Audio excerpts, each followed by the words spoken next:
გამარჯობა მეგობრებო.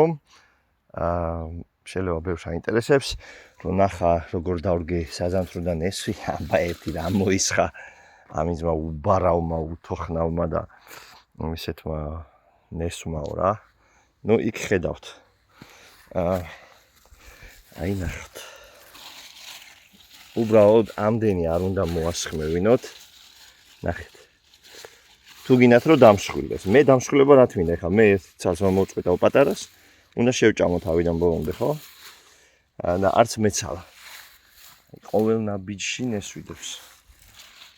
ნესვი. ის პატარა არ ვიცი ამათ მოასწრებს თუ არა. ნესვი. კი ხედავთ რომ სარეველაც არის, აქ შვიტა არის, იგივე დათვის ფაჩარა.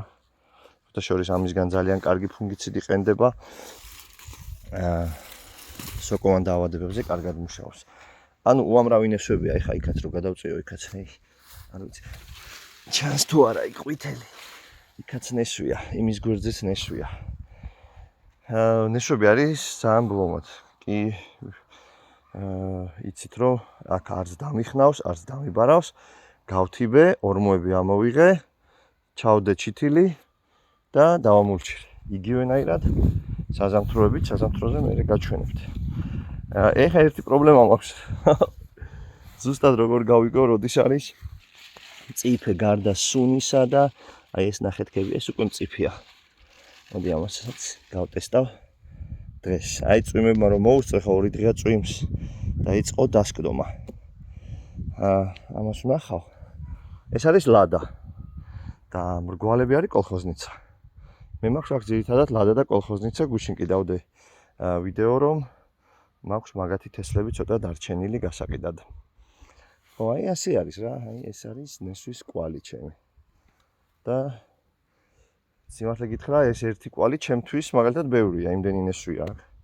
ყოველ დღე უნდა ვჭამო ალბათ ნესვი ხარ რომ დაიწყებს დამწიფებას. ხო, ეს არის ალბათ კილონახევარი. კილონახევარი. აი იდეალური თავებია ჩემთვის რა. ხო, საზამთროებსაც ბლომად ასხია, მაგრამ ამაცე მე. ყველას წარმატებები. ანუ უხნავად და უბარავად.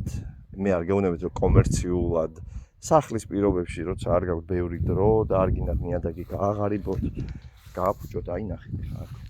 უფრო დიდებია და ეს კიტრნესვა არის, რომელსაც ვაცლი დამწიფებას რომ ავიღო თესლი. ის მეორე კიტრნესვა. ხო. აბა, ყველას წარმატებები. კარგი მოსავალი, ასთავარია ჯანმრთელი და გემრიელი მოსავალი.